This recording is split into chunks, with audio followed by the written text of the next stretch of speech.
There's a place in your body where time moves differently, and it's not your brain. It's inside your bones. Right now, hidden in the spongy cores of your ribs, your pelvis, and the ends of your long bones, you're running a factory that can replace your entire blood supply without you noticing. Not once, continuously. An average adult has about 5 liters of blood, and yet your body produces on the order of hundreds of billions of new blood cells every single day. Estimates vary, but a commonly cited ballpark is around 200 billion red blood cells daily. That's a production line so insane that if you tried to count the output one by one, you'd fail before lunch. The what if is simple. What if your bone marrow suddenly decided to overclock like a computer and never turned the dial back down? At first, it sounds like a superpower. More blood cells means more oxygen delivery, more endurance, better healing. You'd think you'd become unstoppable. But here's where it gets crazy. Blood isn't just more is better. Blood is a fluid with a very specific viscosity, like the thickness of oil. Your heart is a pump designed for a certain resistance in the pipes. Change the thickness, and you don't get a superhero, you get plumbing failure. There's a real condition that points in this direction: polycythemia vera. It's a disorder where your body makes too many red blood cells, often because of a mutation in a signaling pathway like JAK2. People can have hematocrit levels, percentage of blood volume made of red cells, way above normal. When that number rises, your blood gets thicker. Thicker blood flows slower. Slower flow means clots. And clots are basically your circulatory system's version of a landslide. If a clot blocks an artery in your brain, that's a stroke. In your heart, that's a heart attack. In your lungs, that's a pulmonary embolism. Now imagine an extreme science fiction version.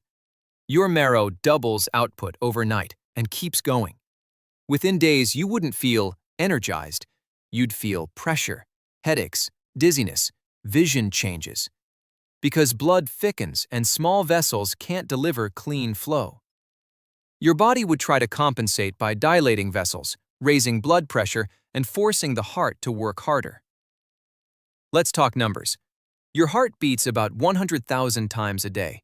It moves around 7,000 liters of blood through your body daily. It's incredible, but it's not infinite. Increase viscosity significantly, and your heart has to push like it's pumping syrup. But the most brutal twist is what happens to oxygen. Yes, more red cells can carry more oxygen, but only if blood can actually reach the tissues. If microcirculation chokes, tissues can become oxygen-starved even while your blood is packed with oxygen carriers. It's like having 1,000 delivery trucks, but every street in the city is gridlocked. And then the immune side of the factory starts to misbehave. Bone marrow makes red cells, but also white cells and platelets. Platelets are what help your blood clot. If your overclocked marrow also boosts platelets, you amplify the clot risk even more. You'd be walking around with a body that thinks it's constantly preparing for injury. Your spleen would notice.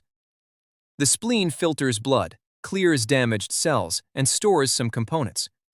When the blood cell population is abnormal, the spleen can enlarge as it tries to keep up, a condition called splenomegaly.